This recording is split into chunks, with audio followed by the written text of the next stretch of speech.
Thank you very much. Thank you for having me. Good morning to the Irish colleagues. I am really sorry for not being able to be with you. The aircraft, which was supposed to bring a lot of passengers yesterday evening to Dublin, couldn't fly back. So this is it. But the home of technology in Europe, which is Ireland, can fix these issues. And I was very happy when I was contacted this morning by the Irish colleagues for this video transmission. So very happy to be with you and also to listen to the very interesting intervention from Minister Smith and very inspiring intervention. Inspiring because of the level of ambition, which is illustrated by all the measures which have been taken by the authorities and which are planned soon. And it was interesting also to listen to what Laura, whom we know since many years, was commenting about the state of play in Ireland. Both interventions, I think, revealed the extent to which the policy agenda and also the public agenda and the level of ambition in Ireland is dovetailing what is happening in Europe. At the European Union level and in our member states. We have a conjunction of views about the challenges, the opportunities, the objectives, what needs to be done. We only need to implement this in practice, in order to get to the results. And indeed, as Minister Smith has outlined at the end of his intervention, our citizens want this. So it's only for us to get better organized in order to steer this collective energy which is waiting to be harnessed in our societies. I would like to comment, let's say, if I would have to put a title on my intervention, I would say from regulatory change to change in reality. And I would like to say a few words about what we have done over the past 4 years in the area of circular economy at European Union level, in order to give you the flavor or to accentuate the flavor of convergence between what Ireland thinks and what Europe thinks. We go in the same direction, really. And then I would like to say a few words about the challenges which lie ahead of us. It is important to be able to reflect on this as we prepare to enter in November, in the last year of this European Commission, of this College of Commissioners. We will have elections for the European Parliament, as you know, in June next year, and a new College of Commissioners will hopefully take their seats in November next year. So it is important to look also into what could be ahead of us in the policy agenda.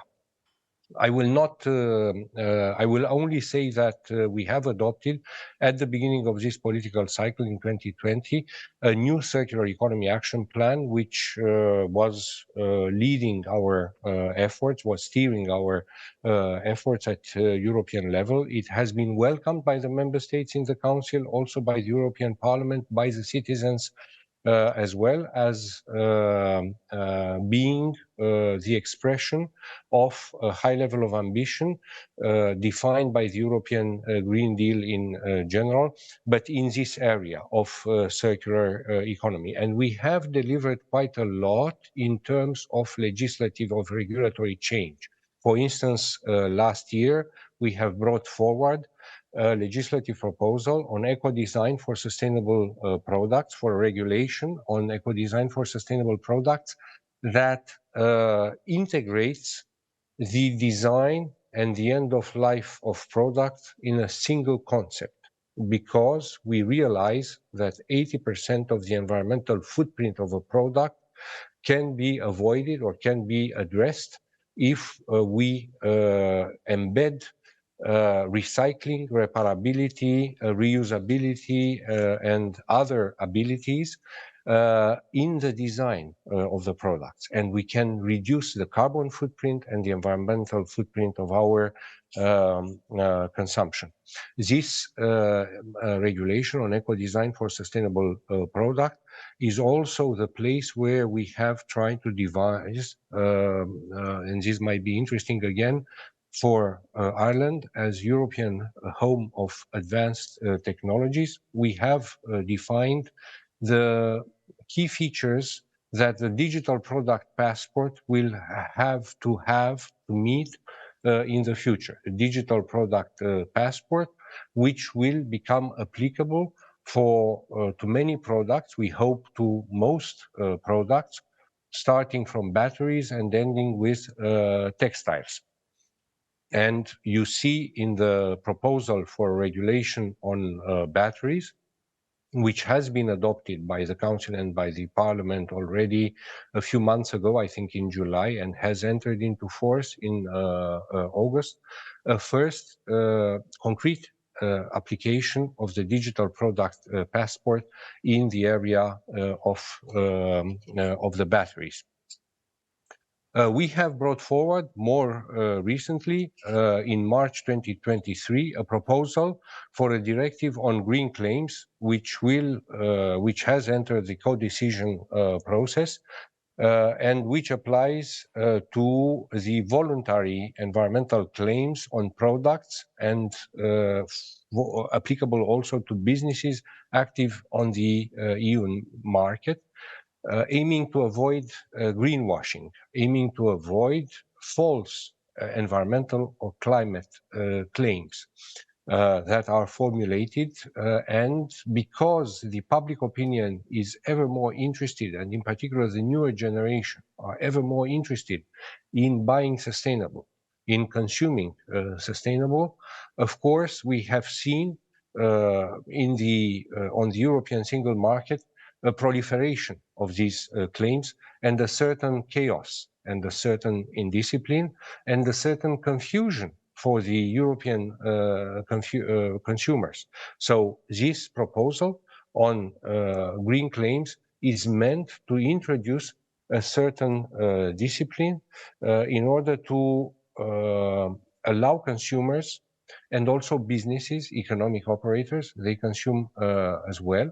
But this proposal applies mainly to the relations between businesses and consumers in order to allow everyone to make informed choices and really to make impactful choices. If they want to have a positive contribution to sustainability, to be able to do so by changing their consumption patterns. I would like to draw your attention to the fact that also in March 2023, another legislative proposal at European level was put forward by the European Commission, and it is relevant for the discussions you will have later today on a right to repair that European consumers should have and which aims to introduce a number of measures that make repair easier and more attractive for product defects not covered by the legal warranty in order to avoid the common practice of prematurely disposal of products. I would like to draw your attention also to a number of product-specific regulations which have been tabled already by the European Commission. Some of them have been already adopted. I mentioned already the batteries regulation, which was adopted in a record time, a very complex regulation. Everybody was emboldened at political level to have this adopted as soon as possible, of course, because what is at stake is first and foremost the batteries for electric vehicles. But of course, the regulation, I would like to remind here, does not cover only these. It covers also smaller batteries, also industrial batteries. And in the following period, we will have to give attention to making operational all the provisions of this complex regulation. A number of implementing measures will have to be prepared by the European Commission and subject to public consultation and to the consultation of our member states. I would like to recall here the first challenging one is the definition of the methodology for establishing the carbon footprint of the batteries for electric vehicles. And yeah, the mother of all debates is in preparation about this. This will be a very interesting debate, probably also very polemic, but I think we have good solutions and we are optimistic about bringing forward something that is really convincing, that will support sustainability and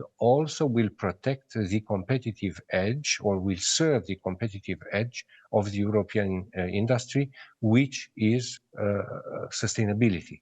We are good in sustainability. We are good in a small carbon footprint, and we will put this forward.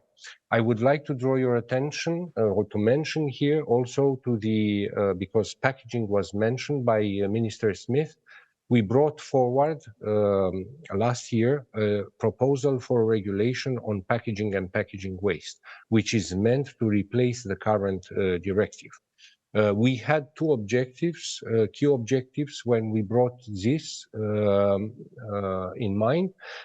We had an economic objective, the objective of protecting or defragmenting the single market, reconstituting the single market for packaging and packaging waste, which was fragmented because the directive has allowed each member state to establish its own labeling, its own acceptability criteria for packaging, its own rules.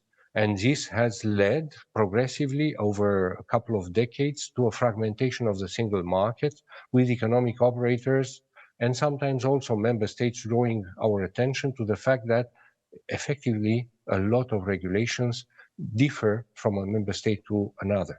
This is not conducive of the best of a good use of material resources, and it is not profitable for our European businesses, and we had to fix this. But of course, the other objective, which is tightly intertwined with the economic one, with the single market one, is the objective of sustainability, is the need to protect the environment and the need, as Laura Burke has rightly pointed out in her intervention, to decouple the economic growth of our continent and the demographic growth of our continent, even modest as it is, from the incredible increase in the amount of packaging waste that we are generating. And we have noticed that over the past decade, the increase of waste from packaging has been much steeper than the economic growth and the demographic growth. So we had to fix this, and a number of key measures on reuse, refill, mandatory recycled content have been introduced in this legislative proposal. Very complex legislative proposal. We had extremely interesting debates in the Council, but also very challenging ones. Extremely interesting debates with the industry, with European Parliament. We are hopeful that the current Spanish presidency of the Council of the European Union will be able to have a general approach at the Council and the Environment Council in December this year, thus paving the way maybe for an adoption, final adoption by the Parliament and by the Council of this regulation still before the elections for the European Parliament in June next year. It is very important to have this adopted as soon as possible, and we also count on the positive contribution of Ireland to the debates, and we have appreciated the fact that Ireland has made constructive contributions in the Council. we have to have this adopted and enter into force as soon as possible. Because we need to change radically the rules of the game on the European single market if we want to become more sustainable. And also because this, like the batteries regulation, also the packaging regulation, contains a long list of implementing measures which will have to be prepared and debated over the next 5 to 7 years in order to bring fully into effect all its provisions. Textiles have been mentioned here, and food waste, and I would like to draw your attention to the fact that the Commission has indeed, as Minister Smith has hinted at, has indeed made a proposal amending the Waste Framework Directive in July this year, covering two aspects. More detailed criteria for an extended producer responsibility for textiles, bearing in mind the obligation of separate collection, which kicks in, so becomes applicable, becomes mandatory in practice at the beginning of 2025, I think, on the 1st of January 2025.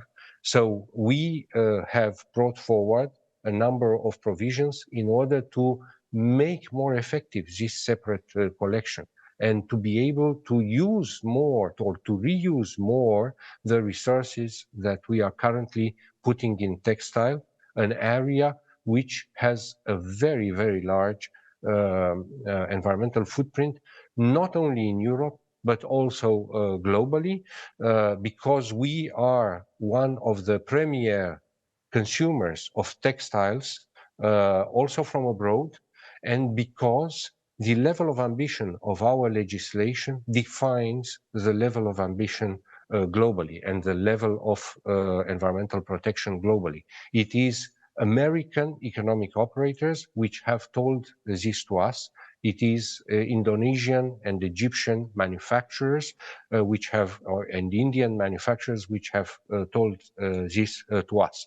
We are defining the level of environmental protection, the level of sustainability, and we have a duty towards our consumers, towards our environment, and also towards the global community.